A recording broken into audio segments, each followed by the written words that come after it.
Assalamualaikum warahmatullahi wabarakatuh. Sore ini kita akan memberikan informasi kepada sahabatku semua petani organik. Semoga petani organik tetap maju dan jaya, dan kita akan memberikan tips untuk sahabat dan juga informasi bahwa hasil dari sampah yang kita bakar, baik itu dedaunan, kayu ataupun plastik, asalkan kita bakar dengan baik dan sempurna, bisa menghasilkan dua bahan, yaitu arang dan juga dengan abu dari hasil bakarannya.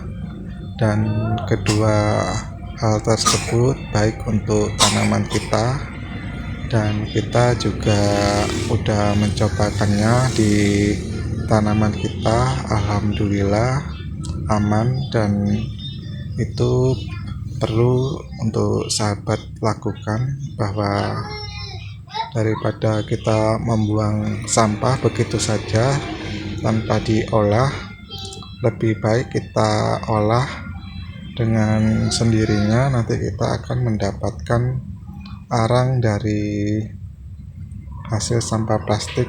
Jadi ini sangat bermanfaat untuk petani organik, dan juga kita akan tunjukkan bahwa tanaman yang menggunakan arang dari sampah plastik yang sudah terbakar sempurna, dan itu sudah teruji dan hasilnya sangat bagus.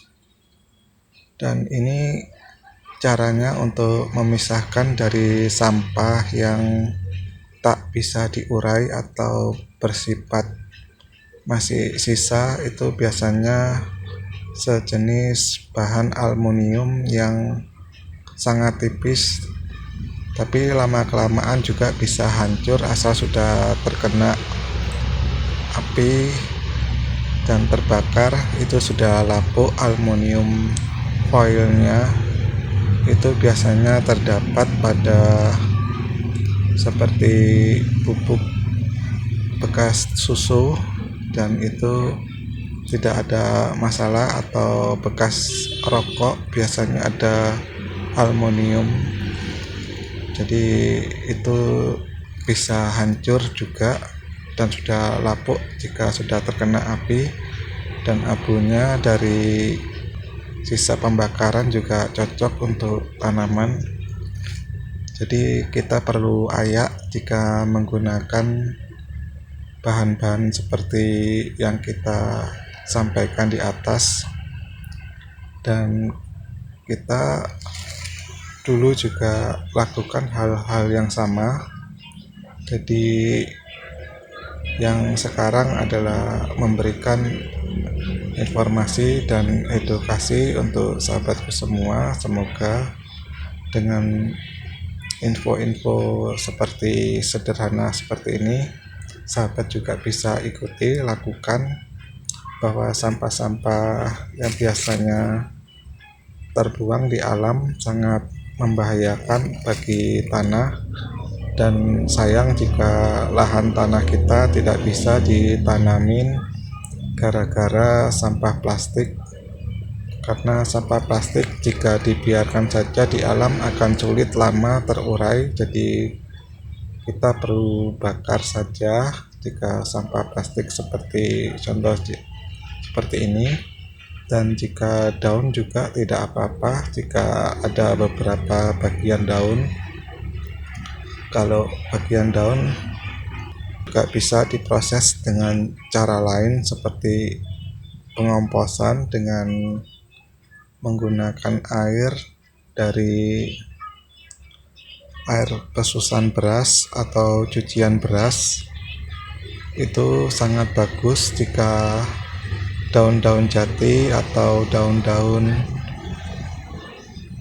bambu, sahabat bisa kumpulkan kedua bahan tersebut. Bisa juga ditambahkan dengan daun-daun hijau yang kita juga pakai daun kresen sengaja kita tanam dan kita untuk bahan tambahan. Selain juga rumput-rumput, jika kita juga membersihkan lahan untuk perkebunan di kedondong dan mangga, dan kita juga lakukan itu untuk tanaman kita cabai. Jadi kita berusaha memproduksi pupuk kompos dari paduan pupuk eco farming, dan kita tambahkan bahan-bahan lain, dan juga perlu ditambahkan air lindi biar lebih mantap. Jadi mempunyai kandungan yang sangat bagus jika kompos kita padukan dengan 3 atau 4 bahan atau 5 bahan yang kita sampaikan. Jadi perlu sahabat ingat dengan baik, atau perlu juga sahabat catat. Yang nomor 1 adalah pupuk eco farming, kedua adalah air cucian beras, dan yang ketiga adalah air dari molase dari kulit mangga, dan yang keempat adalah air susu yang sudah terfermentasi yang kita diamkan. Jadi dengan bahan yang kelima adalah air yang kita gunakan. Jadi bahan-bahan itu bisa sahabat gunakan dengan menggabungkannya dan sampai dicampur. Setelah tercampur sempurna, sahabat bisa siramkan pada bahan dari dedaunan, baik daun kering dan juga daun basah yang warna hijau dan warna coklat. Jadi kedua unsur tersebut sahabat bisa gunakan agar tanaman sahabat juga mempunyai kandungan yang bagus. Jika sahabat juga menggunakan dari batang pisang, itu juga bagus untuk menambahkan, melengkapi pupuk kandungan NPK-nya. Jadi sahabat bisa gabungkan dengan ketiga bahan tadi. Jadi sahabat terus aja buat seperti yang kita sampaikan. Jadi itulah informasi dan tip untuk membuat arang yang bermanfaat dari sampah plastik, dan juga membuat kompos dari bahan-bahan yang ada dari biasanya terbuang begitu saja, cucian beras. Jadi sayang jika tidak digunakan untuk membuat kompos. Jadi semua bahan jika digabungkan dengan eco farming, insya Allah pupuk yang kita buat sangat bagus, karena di dalam eco farming terdapat bakteri dan mikroorganisme yang bagus, cocok untuk tanaman kita. Jadi zat pengurainya bisa menguraikan bahan-bahan organik tadi dan mudah diserap oleh perakaran cabai ataupun kedondong seperti yang sahabat pernah lihat video-videonya yang pernah kita upload di YouTube. Jadi sahabat bisa lihat sendiri tanaman kita. Jadi buah kedondong pun bagus untuk sahabat. Jadi sekarang kita akan tunjukkan bagaimana kita membuat mulsa organik dari daun bambu untuk tanaman baru kita tanam, cabai, dan kita ambil sebagian dari bawah pohon bambu. Jadi dedaunan di sini, dan jika kita ambil di dalamnya dan jika kita ambil juga di bawahnya, itu terdapat dari jamur yang menguraikan, biasanya disebut dengan trichoderma, yang banyak juga di bawah-bawah pohon bambu. Dengan trichoderma kita bisa membuat bahan-bahan juga sebagai bahan starter untuk pembuatan pupuk kita.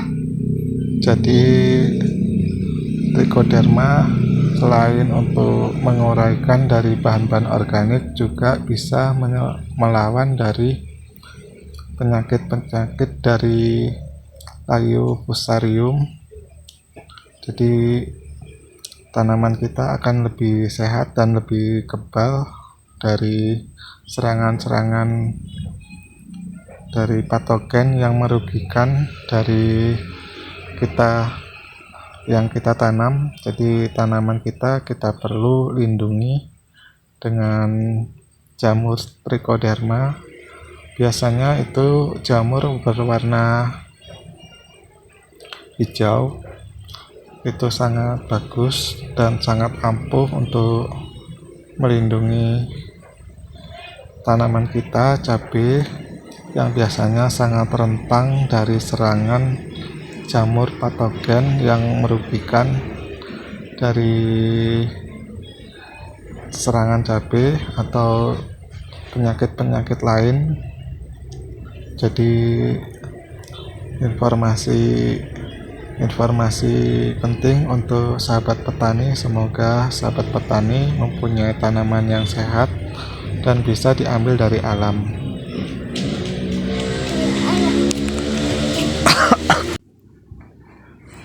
Jadi inilah cara kita untuk melakukan atau membuat tanaman kita menjadi sehat.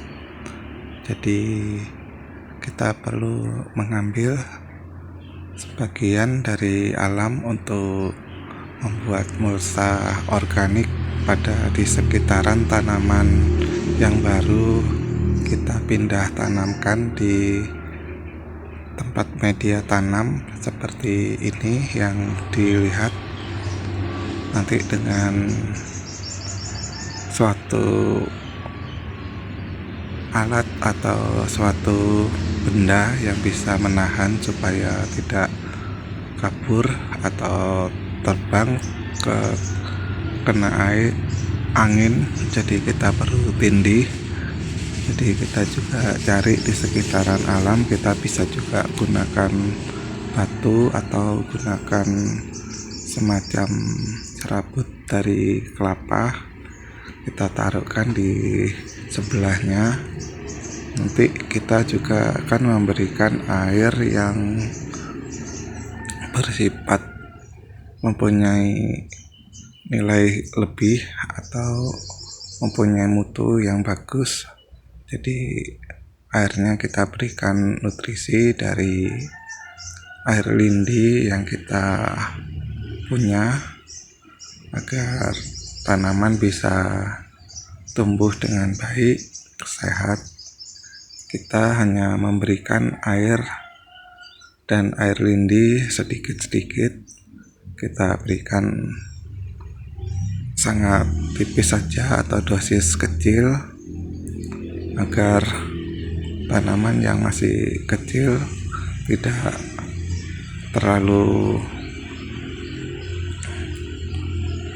atau terkejut atau overdosis. Jadi kita perlu ukur dari warna, kita bisa lihat jika kelewat kental sangat membahayakan bagi tanaman kita. Jadi kita perlukan menggunakan dosis yang kecil saja. Jika tanaman kita sudah besar atau sudah mulai berbuah, kita bisa meningkatkan dosisnya untuk tahapan demi tahapan dengan dosis normal 1:10. Terima kasih untuk semua teman-teman, sahabat semua yang selalu mengikuti video-video unggahan dari kita. Saya ucapkan banyak terima kasih. Semoga sahabat semua dalam keadaan sehat, dimurahkan rezekinya, dilancarkan dan diluaskan oleh Allah Subhanahu wa Ta'ala, dan di urusannya dimudahkan di dunia dan di akhirat. Amin. Assalamualaikum warahmatullahi wabarakatuh.